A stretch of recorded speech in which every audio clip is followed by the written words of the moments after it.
Now we have reached the meat of today's lecture, function, calling, and assembly. This is often overlooked by students when they take the class, and it is unrightfully done. So please pay attention to what I'm about to say for the rest of this lecture. It is very important. It will make your life coding in RISC-V a lot easier, especially when it comes to your project 2, which will be writing an entire program in RISC-V. It will make it easier on your end, and it will make it easier on our end. That way we can help you. So let's talk about calling a function in RISC-V, or just in general. When we call a function, there are pretty much a couple steps involved, right? So the first step is you need to put your arguments somewhere, right? So when you call a function, what you need to do is, you got to put your argument to the parameters. That way when the function's called, they have access to it, right? Well, that sounds pretty good. And then, remember, what we're doing here is we're breaking down C code into each individual step, because that's how we write RISC-V code. So after you get your arguments there, then you can call the function. So great, transfer control. Then, as we say, open up the stack frame. Remember at the beginning of the class, stack is where functions are called. So make sure you open up the stack frame, give yourself some space to work with, do what you need to do, clean everything up, close the stack frame, put your return values and get your return value and put it inside the appropriate variable, and then return. So these are the 6 steps that it will take to be calling a function. And there is a respective step for each of these in RISC-V. The reason why we're breaking this down is because at the moment, your coding in RISC-V is very free and very uninhibited. At the moment, a lot of you will be kind of writing lines everywhere, using kind of whatever registers you want, writing labels everywhere. It's going to be very unorganized and very, messy, to be real. So the hopes of showing you this is that way you'll be able to write clean code in a very organized manner. So as long as you can follow these 6 steps, and it will make your code a lot easier. So let's begin with the very first thing. And the theme around this is in order to be able to write clean RISC-V code, we want to be able to utilize registers freely. Okay, the reason why a lot of RISC-V code is messy is because you don't really have all these variables, so you kind of use registers whenever you want, but then later on you might want to use a register, but you don't know if it still holds an important value or not, so you might look back, can I overwrite this register? Is it currently being used by somebody? There's a lot of confusion that comes around with using these registers. So the main theme here is we want to know when can we use what. So let's begin. Let's start with steps 1 and 5. Where should we put the arguments and the return values when calling a function? So the visual I'm going to use is I'm going to say the function that is calling something is up here, and then here is the function that is being called. So if I'm up here and I'm calling a function in RISC-V, where should I put the arguments? We should put them in the A registers. Okay, so these you define on your green sheet, what X registers they correspond to. The fact that I don't remember it is evidence that you shouldn't even need to remember it because you just use the names of the A registers. So if you're about to call a function, put all of your values and all the arguments in the A registers. That's great. So you up here, put all your arguments in the A registers. You will then transfer control to the function. The function will now execute it. Except now you don't even need to question where the heck are my arguments. They should be in the A registers. The function itself should expect the arguments to already be inside the A registers. And it should be respective. So if you have 3 arguments, you should put them in A0, A1, and A2, right? Fair enough? So the arguments go inside the A registers. Now, what about the return values? Those also should go inside the A registers as well. So you call a function, the function expects the values, the arguments to be inside the argument registers, the A registers. You execute everything. And then when you're done, you're about to return back to where you were called from, you should overwrite your argument registers and put the return values back in the A registers as well. Okay, why is this? Well, it's because the function who called you in the first place doesn't need the arguments anymore, right? It called it originally, it put all the arguments in the registers. Well, now it's expecting a result from those arguments. So from the caller's perspective, right, from the perspective of the function who actually called the function, those A registers should change. What it will put in there are the arguments, and what it should expect after getting returned, right, after controllers return back to it, is that now its results should be back inside those A registers as well. So A registers used for arguments and return values. And then, as we'll get to in a little bit later here, if you have, for some reason, a lot of arguments or a lot of return values, we can actually utilize the stack to do this as well. And so do not default to start using weird registers like T registers or S registers if for some reason you have too many of these values. You stick to A, and if you run out of A, you go to the stack. Okay? All right. So let's look at a quick example here. I have a main function, right? And it's going to be calling add. and I have two parameters here, a and b. And in add, it takes two parameters and it will return one value. So therefore, what should happen? Well, main should put a and b. So I'm not even going to look at the right now. Main should look at a and b, and it should put those inside of the a registers. Add will do something. And since main is expecting add to return one value, it should expect the return value to be inside of A0. Fair enough. So let's look here. So what does main do? Well, main puts 3 inside of A0. It puts 1 plus A inside of A1. Great. It uses the two argument registers.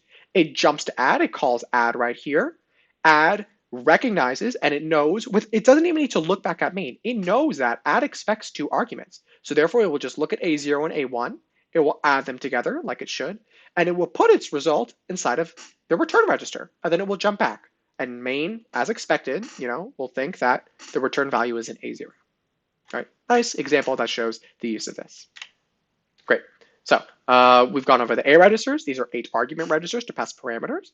And then we have the A0 and the A1 registers where we can use return values. You could technically use more A registers if you want for return values, but it's totally up to you. And you could also use the stack as well. So when we say use the stack, what does this mean? Well, remember that in our memory model, we have our 4 areas of code, stack, heap, static, code. So when we say that we have the stack, now we're actually going to look at what does it actually mean for this stack to grow or to open up a stack frame. Well, there's a special register, part of the 32 that you use, called the SP register. This register's sole purpose is to keep track and point to where the bottom of the stack is so far. The reason I say bottom is because the stack is growing downwards. So SP is a specific register that you should only use when you're messing with the stack, whether you're opening up a frame or closing a frame. And we'll get into how to do that a little bit later. So A registers and SP, now we know what those are used for. Now let's go into control flow and control logic. So what's the deal with all these jump instructions? And remember earlier I said that J is actually a pseudo instruction. So what's the deal with all this stuff? Well, let's look at an example actually. Let's look at that first. So let's say I want to call a function. The main thing that comes with calling a function is not actually getting there, but it's coming back. Because when you call a function, you eventually need to get back to where you were called from. And there's actually a lot of different ways of doing this, but as we'll see, there's actually one very nice clean way. So let's look at kind of like an uglier way of doing this. So what I want to do is I want to call sum. Okay, so I have this J sum where I'm going to jump to sum, and that's great. And so I call sum, but eventually I want to come back, right, to wherever sum was called in the first place. So how can I come back? Well, our jump instructions can be classified into 2 categories. They could either be like these label ones, like J and JAL, or they can be these register ones, like JALR and JR. So what's the difference? Well, the J and JAL use a label, which means that what you need to do is you need to explicitly put a label wherever you want. Right here, like we can J to sum because we wrote the label sum. As a reminder, all a label is in reality, it's actually just a memory address that's respective to this. So in reality, what the computer sees when it sees sum is it actually just sees the address 2000, which is cool. If you're getting confused about why code has addresses, recall that the bottom portion of memory is code. So each of these things, each of these words, these instructions, actually live as data in memory. I know, very, very, very confusing at first, but really interesting. So what we're going to do is we're going to jump to sum, we're going to execute sum, and we want to get back. So how can we get back? Well, option 1 is that we can always put a label here at address 1016, and we can just J back to that label. But that's kind of annoying and ugly because that means that for every single time we're going to make a function, we need to write a new label, which is really annoying and not really that clean. So while it's fine, we don't like it. We kind of want cleanliness here. So instead, let's try to use a memory address. So what does that mean? That means that like these instructions like JALR and JR, instead of using a label, they instead look at a register, which is this source register, and this register should hold an address. And what address does it hold? It holds the address of where you want to jump to. So when so let's see what we do here. So we're loading our arguments here in A0 and A1. So what I'm doing here, when I'm putting 1016 into RA, right? What I'm basically doing is I'm putting the address of the instruction that I want to come back to, and I'm putting it inside of the RA register. Now, what does RA stand for? It stands for return address. Why? Because when I return from the function, I want to return to this address. So now we've learned how to use another register, the RA register. Great. So what we do is we look again, we say, okay, great. So I want to come back to 1016. So when I jump to sum, execute sum, and then when I jump back, I should jump to the address that's specified in the register. That's that RA. So then I go back to RA, and now I'm here. And I've completed my function call, which is great. Now, what is the problem here? The problem here is that this line is really, we actually can't really always do this. You, in reality, will not know the memory addresses of where you will be coding in RISC-V. This is just not a feature that is open to you, both for accessibility reasons and for security reasons. It's good that you don't know as well. So how can we fix it? So exactly, right? So why do we have JRRA? Otherwise, we don't know where we came from. So would we know this before we compile? No. So this is the big problem that's here. So how can we fix this? Well, this is why we introduced the JAL function. So what does JAL stand for? JAL stands for jump and link. So it's great that we're jumping somewhere, but what the heck is it linking? It is linking the return address. And what is the return address? Should the return address be, 10.8, 1008 here? Well, if we link that there and we put 1008 inside of RA, then when I jump back to RA, I'm going to be jumping back to the JAL again, and I'm going to execute the JAL again, and now I'm stuck in a loop. So instead, when we link, what's happening is we're actually putting the address of the next instruction inside of this register. So what is the address of the next instruction? It's 1012. So if you look on the green sheet and you look at the documentation for JAL and JAL-R, what it does is, the first thing that it does is it puts the current PC, the current program counter, the address of this instruction, it takes that, it adds 4, and then it puts that address inside of this register.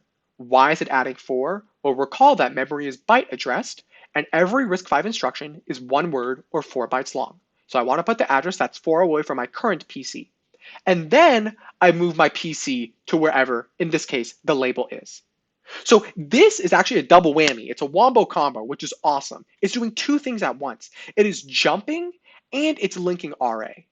So you should almost always be using RA when you use a JAL instruction, because this is indicative of a return address. That way, when you're done executing sum, you don't need to question, which register is holding my return address? No, man, no. It's in RA. Just go back to RA. So it does this automatically for us, which is excellent and beautiful.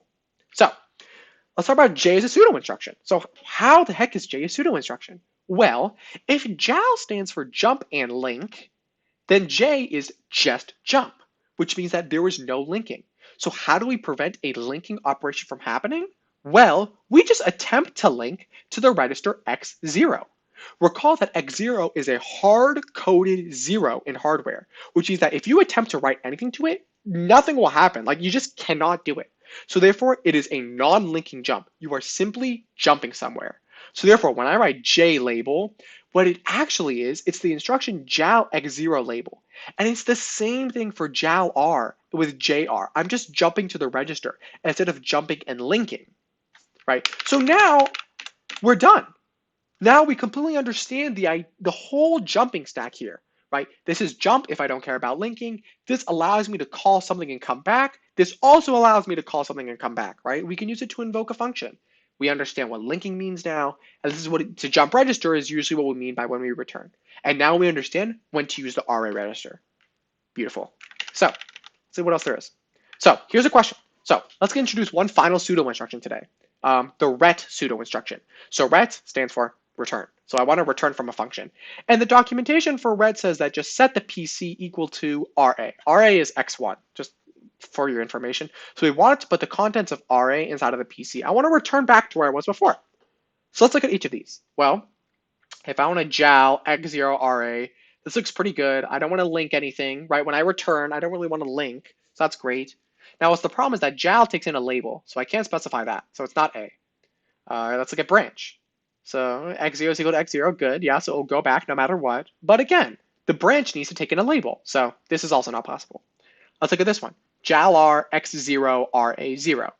So what this does is it will jump to the address in RA. It will offset that address by any number of bytes if we want, which in this case we specified from 0. And we're not linking it to anything. So this actually looks like JRRA to us, which, you know what? That actually looks pretty good to me. Look at this one. JRA. Again, this is a problem because J requires a label, so we cannot specify it in a register. So not that one. Now let's look at E. E looks very similar to C, except the only difference is that this is actually linking to RA, and this is not. So let's think. If I'm returning from a function, do I want to be linking back to RA? Let's look here. If I'm down here, right, and I'm returning here, do I want to, when I jump back, when I JR back, do I want to be linking back the address of whatever's after this? Probably not. That's probably not that useful. So this actually, so therefore our only correct answer is C. So this would properly return, but we would be overriding RA, which we don't really want to be doing. So this is actually the lowest level instruction. This is actually what it comes back to. This is a way to write it a little bit cleaner, JRRA, and RET is the nicest way to write this instruction, which is basically just return, which is nice. So hopefully now you're able to understand what the different jump instructions are and when we should use what, and the whole concept of linking. Awesome. All right, last thing we're going to cover in this video is the idea of local storage. So recall that I said earlier that if we ever run out of space, in the number of arguments that you have, or let's say you just want to declare more space, when you open up your, stack, your stack frame, how do we do this? Well, you use the stack pointer. You use SP. So what happens is that when you call your function, what you should do is you should decrement SP by however much you want. If you want to set aside room for 1 word worth of data, you should decrement SP by 4 bytes. So you're basically moving it down and you're basically growing your stack by a little bit.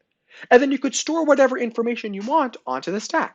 This can kind of be your workspace during your function call.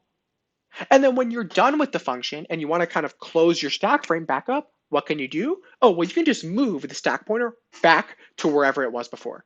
You don't need to worry about this whole garbage collection or something like that where you clear out anything that was in, where you stored it. Moving the stack pointer back up to where it was is effectively garbageifying, if that makes sense, all of the data that was on the stack before. So when we say opening and closing the stack frame, that's all that's happening. It's just moving that pointer up and down in memory. That way you can control it. And that's how we get access to all that extra space in memory.